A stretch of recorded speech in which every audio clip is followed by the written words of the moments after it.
নমস্কাৰ, মোৰ আন এটা ভিডিঅ'লৈ আপোনালোকক স্বাগতম জনাইছোঁ। মই আজি আপোনালোকলৈ এটা নতুন ৰেচিপি লৈ আহিছোঁ। আহকচোন মইনো কি ৰেচিপি আনিছোঁ চাওঁ। মোৰ আজি ৰেচিপিটোত আছে চুঙাত দিয়া মাংস।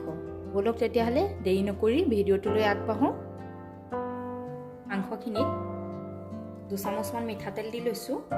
তাতে মই অকণমান নিমখ দিছোঁ। নিমখটো আপোনালোকৰ সোৱাদ অনুযায়ী দিব। মই এটা সৰু সাইজৰ পিঁয়াজ মিহিকৈ কুটি লৈ ইয়াতে দি দিছোঁ। পিঁয়াজটো আপোনালোকে পিহনাত ৰুকিও দিব পাৰে, মই কিন্তু কাটিয়ে দিছোঁ। 1 চামুচ নহৰু বটা মই দি দিম। চামুচখন সৰু, মই সেইকাৰণে অকণমান বেছিকৈ দি দিছোঁ। আধা চামুচ আদা বটা দি দিছোঁ। 2টা কেঁচা জলকীয়া মই ফালি দি দিছোঁ।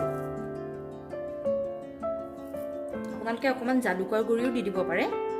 মই কেঁচা জলকীয়া দিছোঁ।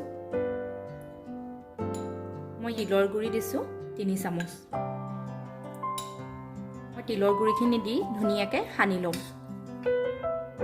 মই ইয়াত ধুনীয়াকৈ সানি ল'লোঁ। মোৰ সনা হৈ গ'ল। মই এতিয়া আধা ঘণ্টাৰ কাৰণে ফ্ৰিজত ৰাখি দিম। মোৰ মাংসখিনি ইয়াত ফ্ৰিজৰ পৰা উলিয়াই থৈছোঁ। মোৰ হৈ গৈছে। এতিয়া মই এটা বাঁহৰ চুঙা লৈছোঁ। এইটো জাতি বাঁহৰ চুঙা হয়। এইটো ইয়াতে মই মাংসখিনি ভৰাই দিম। মই এই মাংসখিনি ইয়াতে ভৰাই দিছোঁ। এই চুঙাটোত মাংসখিনি ভৰাই দিলোঁ। মই এতিয়া এনেকৈ কলপাতেৰে সোপা দি ল'ম। এনেকৈ জুই জ্বলাই লৈছোঁ। মই এখন টেগাৰীতে জুই জ্বলাইছোঁ। মই এতিয়া চুঙাটো মুখখন আগতে পুৰি ল'ম। চুঙা পিঠাই হওক বা মাংসই হওক, সদায় চুঙাটো মুখখন পুৰি ল'ব লাগে। এতিয়া মাংস পুৰিবলৈ লওঁতে চুঙাটো ইমান পুৰিব লাগে। এই দেখিছেনে, নখেৰে এনেকৈ এৰুৱাই দিলে এনেকৈ ছাইবোৰ এৰাই গৈছে। এয়া মাংস পুৰা আমাৰ ৰেডি হৈ গৈছে।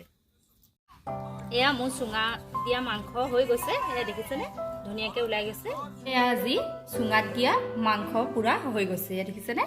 যদি মোৰ ভিডিঅ'টো চাই আজি ভাল লাগিলে লাইক কৰিব, কমেণ্ট কৰিব, শ্বেয়াৰ কৰিব। যিসকলে এতিয়াও মোৰ চেনেলটো ছাবস্ক্ৰাইব কৰা নাই, প্লিজ চেনেলটো ছাবস্ক্ৰাইব কৰিব। ধন্যবাদ।